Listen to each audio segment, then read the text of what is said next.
Alright, so I used to have a different YouTube account. I actually still have it. It just doesn't have hardly anything on it. But when I did open that, I highlighted the CVA Paramount Pro Colorado. This is the 50 cal version of the CVA Paramount that was designed to use open sights and be 50 caliber.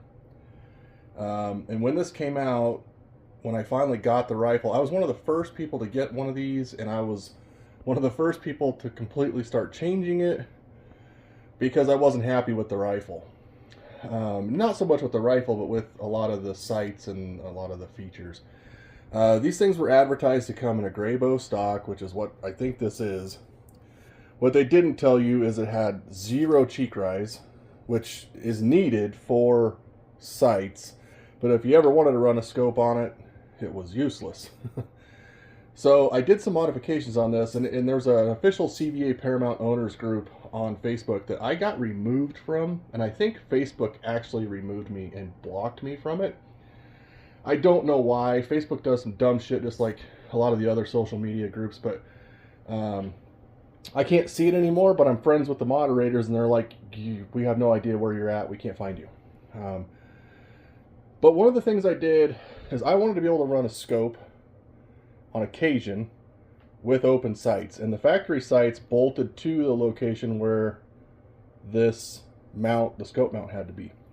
So to run an optic, I had to remove the sight completely lose my 0, bolt on a scope mount, then use the scope, and then go back and forth. It was a royal pain in the ass. So what I did is I put these Burris Weaver Picatinny mounts on, and I used an NECG. I think this is the 106 rear sight, and there's different versions of this, and some people end up with the wrong ones, but it allows it to bolt to a Picatinny, and it's a peep. And it works extremely well with the Williams Western Precision Hunter front sight that comes on this optic. But I'm building the smokeless now, and I needed a sight on the smokeless, and I'll show you what that is here in just a second. But I'm actually going to be removing this rear sight. I did add a cheek riser too, my own custom Kydex cheek riser. I didn't make this. I can't remember who did. I'd have to find his information, but he put my logo on it for running an optic. But I'm going to use this rear sight on the smokeless. So I'm actually thinking about changing the front sight, and I got a new front sight from a guy. So I had my smokeless built by Arrowhead Custom Rifles, and he offered a front sight, but it was never in stock, and I just so happened to stumble on the guy that's making it on a forum, long range hunting forum, which I recently got kicked off of that for violating their commercial sales policy after like 15 years of being a member. What a bunch of douches. But I found the guy that makes these. This is just the body without the fiber optic insert that fits the Paramount, and it's done very well. Has a level in it, clamps on. This one is machined to fit this barrel profile, so I'll pull all of this off. Now, I haven't fully decided to do that yet because I just found they're making a new front hood for this that has openings in it and a fiber optic insert, which would be great because that's what this uses. There is a little bit of an issue with these sights. The manufacturer that he was getting the fiber optic inserts for this and the ring is actually an archery sight manufacturer, and they caught wind of what he was doing and they shut him down because they didn't want their product on a firearm. So if that tells you about the divide in our country when it comes to sportsmen and firearms, that tells you a lot. And that company used to make a muzzleloader sight. Figure that one out. But it utilizes a Williams peep. Okay, so this will all come off because I don't plan on running a scope on this anymore. This will bolt on, and allow quite a bit of adjustment, an actual click adjustment. If you can hear that. So somewhat dialable, right? But I might actually just replace that front sight instead of going this route. Now, I'll show you the smokeless here. Give me just a second to get it up here. All right, here's what we got of the smokeless build so far. I'm still waiting on a stock. I am really considering buying a chassis to put this in until my stock gets here. I don't have a chassis that fits this. I was going to put it in my CVA Paramount stock, but the barrel channel is not near big enough. That's like a modified Sendero barrel, and it won't fit this rifle or this barrel profile. And the only other profile I have that would fit it is my Manners 6.5 Creed, because all my other customs are long action, and the Manners 6.5 Creedmoor, it will not fit, and because it's bedded. So I don't want to try messing with that and trying to force this in there when that's been bedded to that particular deviant action, and this is an outcast. So I'm sure it would probably work. We just don't want to mess with a good thing. So I'm kind of considering buying just a cheap ass chassis to throw this in so I can get started with load development. But as you can see, we've got the Razor Gen 3 on a 40 MOA American Rifle Company M-brace, which is also on a 40 MOA Picatinny rail. And then on this end, we have the complete sight system. So there's a very small 0.010 fiber optic in there, and it's got quite a bit of fiber optic material visible, and then this ring. And there you can see the Hybrid 46 suppressor is all screwed on it.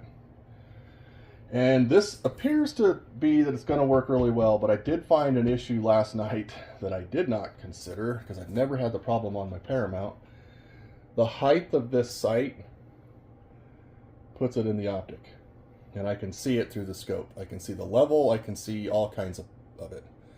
So this might be something that has to get put on actually in muzzleloader season and dialed in. I don't see myself wanting to look at that all the time. I thought about just removing the white ring and the fiber optic insert, but I don't know. I gotta figure that out. But it's not a huge deal as it clamps on, and it's got a level in it, so it's fairly easy to re-level off of the pick rail if I have a level on my pick rail.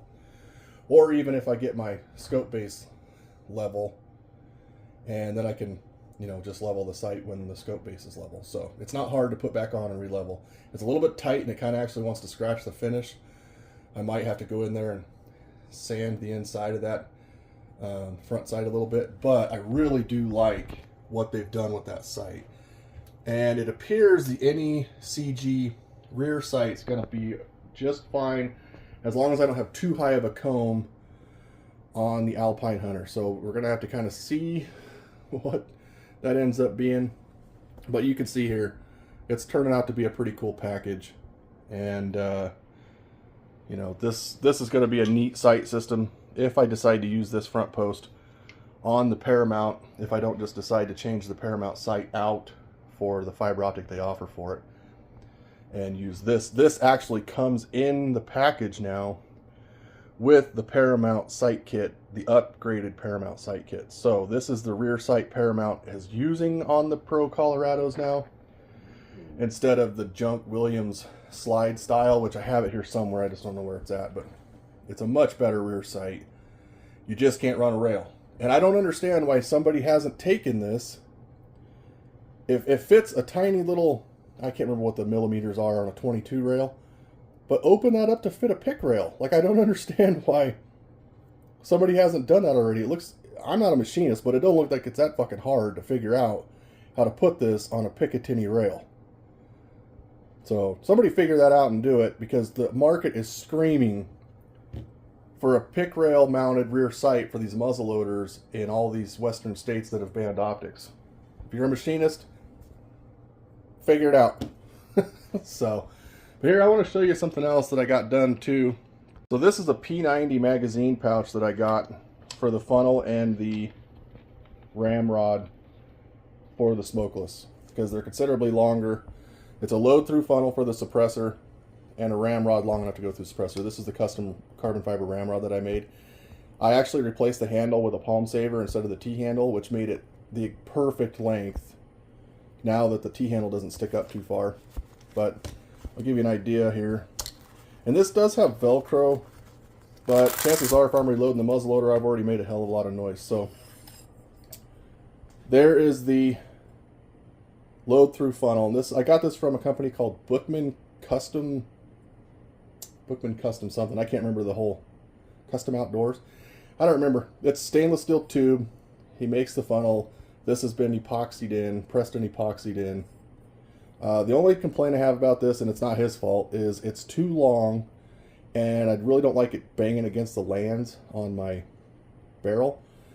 And I think I might try trimming it, but I don't know if my pipe cutter will actually trim this. I thought about putting it in my lathe, but it's not long enough to trim in my lathe. And this is too big of a diameter to go inside the chuck on the Harbor Freight mini lathe. So I don't know what I'm going to do there. But very nice lathe, and it is big enough for the .45 caliber bullet to fall down through it, and it fits right in the suppressor perfectly. And then obviously we have the custom carbon fiber ramrod that I made, and it works perfect. So we're getting close, guys. Like I said, if I had a stock, we'd be shooting this thing already. I have powder, I have primers, I have bullets. I just need a stock, so I might start looking for a chassis.